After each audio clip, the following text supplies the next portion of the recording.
I'm just going to hand over to our next speaker now, and that kind of segues from this to look at creativity and curiosity in the age of AI, I suppose. And I'm going to pass over to Professor Miles Berry, who is inevitably struggling to make teams work, because that's what we do. Hey, listen, I'm so pleased to be here. Thank you so much for the invitation to join this, and it is just such a joy to be able to talk to you this afternoon. So where do we start with this? No, I'm not going to do much by way of introduction. I'm Professor of Computing Education at the University of Roehampton. My day job is training the next generation of outstanding teachers here. Before all of this, I did 18 years across 4 different schools, and I'm very much an enthusiast for AI in education as well as AI education. Anyhow, on with the slides. Hopefully you get to see these. So where do we start with this? Well, back in 1950, with Alan Turing coming up with this test. Perhaps it's a test for whether a machine is intelligent, or at least whether it can fake intelligence so as to convince the intelligent observer, the judge, that it's able to answer questions in just as good a way as a human being would be able to. I'm not entirely convinced that ChatGPT actually, oh, I have a note that the slides are not showing. Sorry, that's going to be really confusing. I'm glad we spotted that now. I'm hoping that the slides are showing. Right, so where do we go? So this notion of a test, that I don't know whether ChatGPT is able to pass the Turing test, but I tell you what, if I see an essay that has been written by ChatGPT, very often it looks better than the sort of thing I am seeing even postgraduate students writing. It is so articulate, it is so well read. Yes, it does sometimes make stuff up, but from time to time, so do they. So we've got to the point now where it is able to demonstrate something approaching human level intelligence. Before I get to use ChatGPT, I have to now pass the Turing test. My ability to use their system is based on whether or not I'm able to put a tick into this box. And we have to be very, very scared by GPT-5 coming along and able to convincingly tick the box so as to verify that it is human. Of course, it isn't human.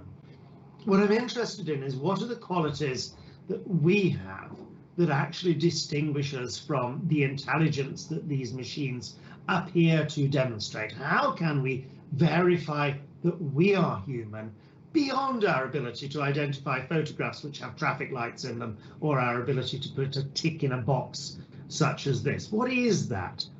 We get to the point where Sal Khan of Khan Academy arguing that we're entering this post-scarcity world in some areas, that nowadays, if you want text written, if you want poetry written, if you want code written, if you want images, if you want songs, very soon, if you want video, you can have as much of that as you want for essentially free in economic terms, at least. And this does rather change things, doesn't it? That things where we used to be able to get paid to do really lovely creative work, along comes the machine and says, hey, you don't need to worry about that. I can do all of that for you, essentially for free. And that does rather change economics, essentially. Khan goes on to say you have to be able to read and code well enough to put the AI generated pieces together, and that is definitely the case for now. And I think that gives us some scope for gainful employment in years to come. And goes on, there are likely to be other jobs that are very human focused. I maintain that teaching is one of those. It's worth thinking about what those human focused jobs are going to be. I suspect hairdressing is going to be one of them. I think even 20, 30 years time, when the robots have taken over everything else, I'm still going to go to a human being to get, my hair cut, because I'm not going to trust the machine to do that. But what are the other things which are uniquely human? What are the things that we bring to the party that the machines, for a little while yet, may struggle to do? And I have two answers to this. The first is creativity, and it's very much creativity with a question mark, because I don't know, is it able to be creative? Let's just think about this. So Resnick, writing back in 2017, says, essentially the tools of production now are there for anybody to use. Once upon a time, this required lots and lots of specialist equipment and licenses and so on, but along comes the web, along comes this digital technology, and now it's possible for kids in primary school, for kids in secondary school to be able to produce really very, very high quality content. And that changes things in terms of democratizing the production of content. But of course, now we have to worry, but what about the machines actually doing that next bit of it? You know, as Resnick says, even the most accessible of them are worthless without the ideas and expertise of those who use them. Is this really the case for generative AI's generated creative work? What do I mean by creativity? I think there are 5 characteristics to this. Firstly, and inherent in the very name is this idea of making something, of creating something that wasn't there before. Generative AI pretty much passes that test. The images it produces, the text it produces wasn't there ever before. Something has been made. Creativity includes an element of quality. The artist is somebody who produces the best possible work that they can. When you look at the stuff which we are seeing now from Midjourney, from ChatGPT, from Suno, it is amazingly high quality stuff, much, much better than most of us can do in most of the media in which it works. Is it original? Is it something which is genuinely novel? Well, if you take the sort of stochastic parrot argument of it is just stringing tokens together, well, of course it's not, because none of these words are entirely original. But then again, neither is original writing, neither is a novel, neither is poetry. The component parts are all already there. Is it something which has never been thought, never been said before? Is it fluent in the medium? Is it able to command this particular set of tools, this particular medium, I think is the best word here, in a way which demonstrates its mastery of this? And you know, 2 years on from the launch of ChatGPT, we've got to the point where it seems very, very fluent in the medium. I think where it fails is this sense of it being part of the community of artists, being part of a creative culture, a creative society, a creative environment. So if those are my 5 criteria for creativity, I'm willing to say it's 4 out of 5. I think it's really going to struggle to do that sort of sense of community participation thing, because, you know, it is just taking our ideas. It's not sense of this being part of a community of artists, a community of creative people. So look, we've got plenty of examples. You will all have lots of lovely examples of where it is creative. Here is create me a rap based on Teachers Standard 2, just part of my bread and butter work about promoting good progress and outcomes by pupils. And it does something I have never seen before. I could do this, but it wouldn't be nearly as good. It probably wouldn't be as funny. It certainly wouldn't have that sense of rhythm to it. Can you create for me some lesson ideas about teaching Alfred the Great, something on our primary history curriculum here in England? And you know, primary teachers will meet around tables and come up with really creative ideas, ways of teaching this. Along the machine comes and says, yes, yes, yes, here are, you know, half a dozen ideas of how you could teach this, many of which do seem original. I just continue to be impressed by the quality of the work that comes out of something like Midjourney. Here is a photograph which you will have never seen before unless you've gone to one of my other talks. This is created by the machine, not based on any image that has been taken, but genuinely novel, genuinely original, I would say so. And of course, if you've not played with Suno, go and play with Suno. Create for me a song based on the idea of digital piracy. No irony there, is there? In the style of Swift's 1989 era, or era, do we say? And it goes off and does something like that. I'm not going to play you the music. Be very glad about this. And so we end up with this situation, and you will have seen this doing the rounds on various social media from different sources, that we end up doing the drudge work, doing the things that we really don't enjoy doing, whilst the robots, the machines, seem to be very, very good at writing the poetry and painting, and that's not really where we want to be. So, given that they can do all of this so very, very well, is it even worth our trying to paint or write poetry or write original novels or stories or essays or whatever? I would maintain that it is. Not because it's necessarily going to be better than the machine produces. It may well be. I think we're still at that point where the humans can be better than the content that the machines produces. But because the process itself matters, that creativity is something that makes us human, and we need to continue to work on this. We need to get better and better at being creative. Another Resnick quote: all children are born with the capacity to be creative. Their creativity won't necessarily develop on its own. It needs to be nurtured, encouraged, supported. You can create a learning environment in which creativity will flourish. You can teach this as long as you think about teaching as this organic, interactive process, that we cannot simply say, we're not going to bother doing this because we're never going to be as good as the machines. I still play backgammon against my phone. My phone is way better at backgammon than I am, but I get pleasure, I get enjoyment out of doing that. And ditto, occasionally going and taking photographs or making art or whatever. Why does this matter? Because it is through this process of making that we come to understand things. And I do my level best to persuade my students that the assignment is not, is this on the next slide? The assignment is not really about just assessment, that it is through writing the essay, through creating this public knowledge artifact, that they really come to understand the ideas in what they've been reading and what they've been listening to in lectures, that we need to move away from the assignment, the essays, whatever we set, being about an assessment of learning. This is the opportunity for learning to take place. I'm not going to play you the video from Rory Sutherland, but he says it so well. He gets, people thinking back to the essays that they wrote as undergraduates, which they have never read again. Their tutor, their examiner read these once, and that was it.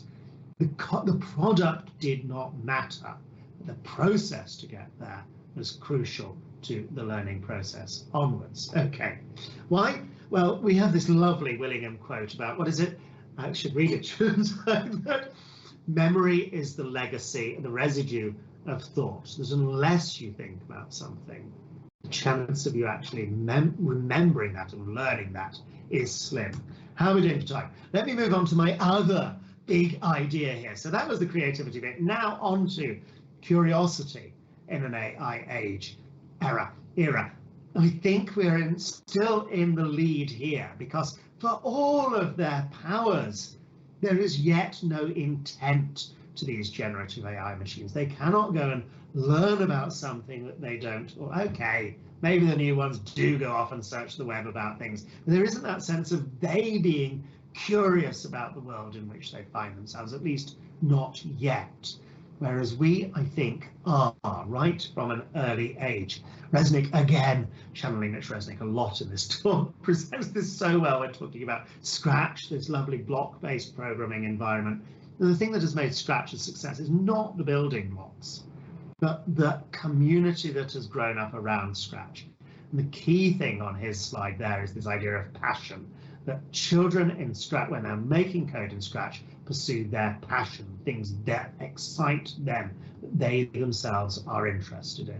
Resnick calls his group the Lifelong Kindergarten Group. I'm speaking to you this afternoon from Froebel College here at the University of Roehampton. Froebel founded or created the idea of the kindergarten, of that place where young children's curiosity can be so nurtured and so developed through being in this incredibly rich, playful environment. Come back to Laura's idea of play and experiment for teachers. Play and experiment for the kids too, please. And Froebel comes up with this idea of giving kids the building blocks, and they learning about the world in which they find themselves by playing, experimenting with, exploring things just like this, that there's shape and beauty and symmetry and gravity and conservation of number that the child learns through their curiosity in the world and through having the right tools to play with. I went to school in the 70s. I'm old. Well, my primary education was very much influenced by the work of Plowden's committee here in England. It said at the heart of the educational process lies the child. Plowden did not say at the heart of the educational process lies the standardized assessment or lies the data. This was a very, very child-centric view of primary education. The educational task of the primary school is to build on and strengthen children's intrinsic interest in learning, lead them to learn for themselves, about nurturing curiosity. This was such an important part of my primary education. Thursday afternoons, we had an exercise book and we chose what to go and teach ourselves about from like grade 4 onwards. And for me, this was a formative experience. The current Ofsted framework has pupils consistently have highly positive attitudes and commitment to their education. They're highly motivated and persistent in the face of difficulties. This is not a bad thing to expect to happen in primary school. But until 2019, the text was on the left. Pupils love the challenge of learning and are resilient to failure. They're curious, interested learners who seek out and use new information to develop, consolidate and deepen their knowledge, understanding and skills. And, I would hope, we have got a new government, we've got a new education ministry here in England, that we go back to those sorts of values being at the heart of school instruction. I was telling you about my own primary experience. So I love books. You'll see on the shelves behind me, lots and lots of books. Not read all of those. There is time to come. One of the first uses of the printing press was making textbooks. So a child who was literate and interested could teach themselves. And so those primary school days of mine, going to the local library and teaching myself things, has been a very big part of what's happened subsequently. And of course, we've got the World Wide Web, we've got the whole of the world's knowledge there.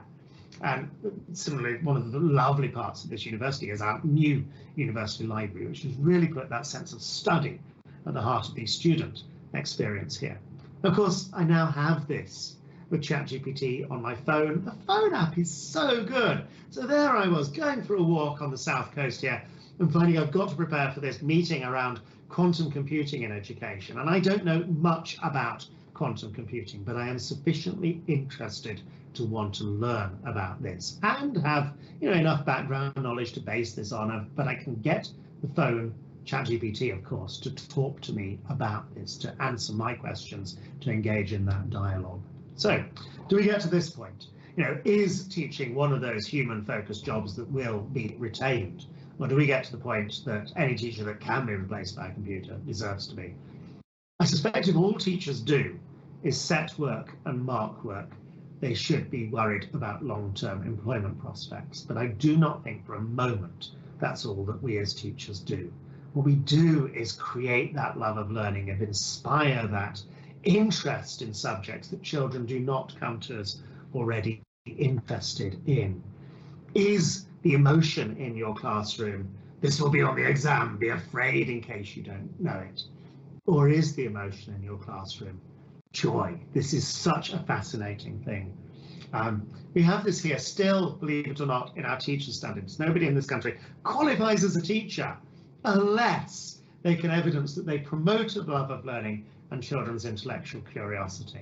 My trainees get to that kind of in the third term, but that's still on the shopping list for what teachers have to be able to do. I've done a lot of work around curriculum development here and abroad, and I love this thing from William Morris about what you put in your house. It says, don't put anything into your house unless you know that it's useful or believe that it's beautiful. And I think this is our principle for curriculum design in an AI era, that we don't include in our curriculum anything unless we know it's going to be useful or believe that it's beautiful or joyful or whatever. The useful is really difficult now. There's so much that we can teach which has that joyfulness or beauty to it.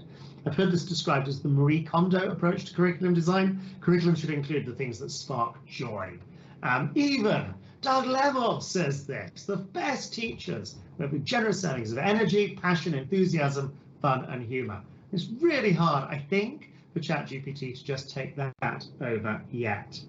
And the stuff which our pupils are passionate about, the stuff that they are excited about, these are the things that they choose to learn for themselves. That, as I say, if you're sufficiently motivated, you can now teach yourself pretty much anything. If this was more interactive, we could break into small groups and chat about the questions that our pupils have asked us. But I think I have taken up more than enough of your time this afternoon. So thank you once again for inviting me. It's a joy to be here. I will try and stop sharing the screen so I can see some of you at least. Does anybody have any questions here? We have a few questions come in. For time, I'm gonna try to put two together. So one is about if we are directing students towards technology for their creativity, and this links with AI generated art, do you think they will then struggle to find creative pursuits elsewhere if they're only learning to do it through tech? I would hate that to happen. I really would. And whatever we do, we must stop that, because it isn't the product, it is the process. And I see only too clearly how folks can be so impressed by what the AI can produce in response to just, I don't know, like 80 words or so, that they somehow lose that sense of interest or enjoyment or sense of their own achievement in doing this themselves. I think it's beholden on our generation to reacquaint them with these actual practical physical skills. We're talking, sorry, boring anecdote, we're talking about reference management today and getting reference lists right. And I've got trainees who will use the machine to produce the beautifully formatted reference list, but they do it badly because nobody's ever shown them how to do it by hand themselves. And I think there are similar things there in all of the creative media through which we work, that this need to get the basic foundational skills by heart and by hand and in the mind really does matter. And by all means, after that, then start using these tools to produce stuff which is even more fabulous. Fantastic. And there's probably a few people that can come in the next question. With AI evolving so rapidly, if we have policies and practice, how can we make sure we keep those up to date? So maybe starting off with John. John. Yeah, it's a good question. If policies are written well, and this is a starting frame for me, if policies are written well, they should have some longevity. They should be long lasting, obviously longevity. Because typically they have high level expectations, principles, values as part of an overarching policy framework. I'll tell you when the rubber hits the road is when the practices themselves, as they start evolving, and it gets to the second part of that question, when the practices start evolving and they start challenging policy, then you know it's time to review policy in many ways. I mean, that's what typically happens. But if the policy, I mean, I'll give you the example of the Australian policy that says, what one statement is, monitor AI use cases to assess for unintended impacts. Okay, so there's a statement that says we've got to be doing some monitoring. Now, at the end of the day, for me, it's the evolving practice that that will continue to evolve, and eventually it might butt up against the policy. It may.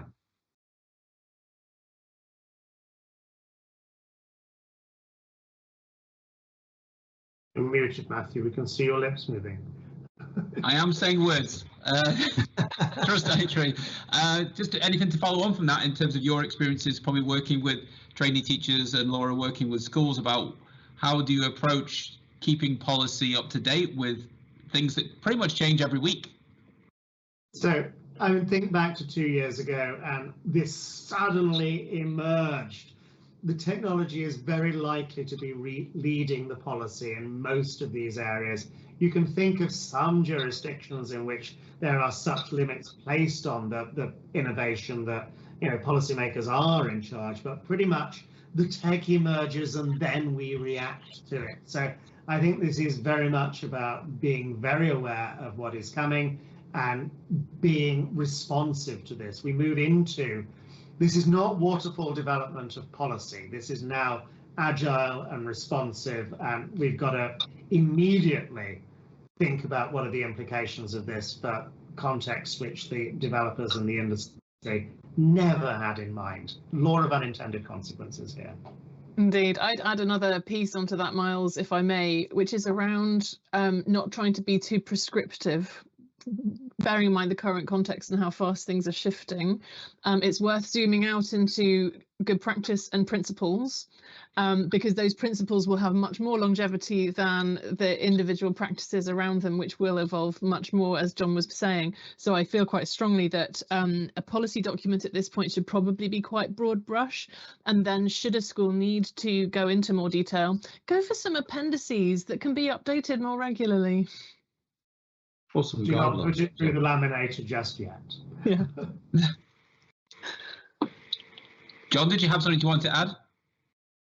No, but there was another question that's interesting. Can I point to it? There's one about competencies. Yeah, I was Building going on to another. that next about the just in terms of like, should AI literacy be considered a core skill? Should we be teaching that in the curriculum alongside maths and language? But I'm not. So my response, just quickly, is there are a bunch of key competencies and skills, whether they're called 21st century cross curriculum, transversal, whatever they're called, that are across the curriculum. Literacies are across the curriculum, whatever literacies we're referring to, and this is one of them. And the test for me is, so my answer is yes to this, but not as a separate subject area. The test for me is always about saying, if your curriculum frame, and I know there's debate about this, but if your curriculum frame is a subject discipline-based frame, and it typically is, we teach maths, we teach science, we teach these things. The competencies need to be explicitly, visibly embedded as part of that curriculum. Not as, you don't keep on adding subjects every time you come up with an idea for a competency, because I think what you're doing is you're overcrowding the curriculum. What you can do is renew the curriculum, I think, and I've done it in Australia, and what we've tried to do is build in competencies across the curriculum, within the curriculum, whether it's creativity, critical thinking, or literacy. So that would be my test. Miles or Laura, would you like to add anything? So back in 2009, we did a lot of review of the primary curriculum then and produced a really nice way forward for what curriculum looks like in primary school. And the work for that put at the core of the curriculum things that were considered essential for learning and life. So literacy in the reading writing sense got in there, numeracy got in there, as did digital competency, or ICT as we might have called it back in those days, as did a whole chunk of personal development, like not being an idiot, getting on with other people. And you have to have those as something which allows you to learn all of the rest and allows you to contribute positively to society and everything else. I think now if we were to do that work again, we would put AI literacy alongside all of those other digital skills as essential for learning and life. I'd agree, Miles, that there is work to be done on where it sits and what it's called, but that isn't the most important thing. The most important thing is that it happens with purpose and intention in a high quality way. There is an existing problem. I mean, if we look at the UK, for example, a really interesting study that came out of Kingston University at the back end of last year showed that 74% of business leaders in the UK felt that new graduates were not adequately prepared for work, for employment in an AI-infused society. So there is an issue here about preparing youngsters for the world beyond, and a remit which has a direct impact not only on their future flourishing, but on national and international kind of GDP and commercial imperative too. 100%. I think it's something we very much need to be focused on. I am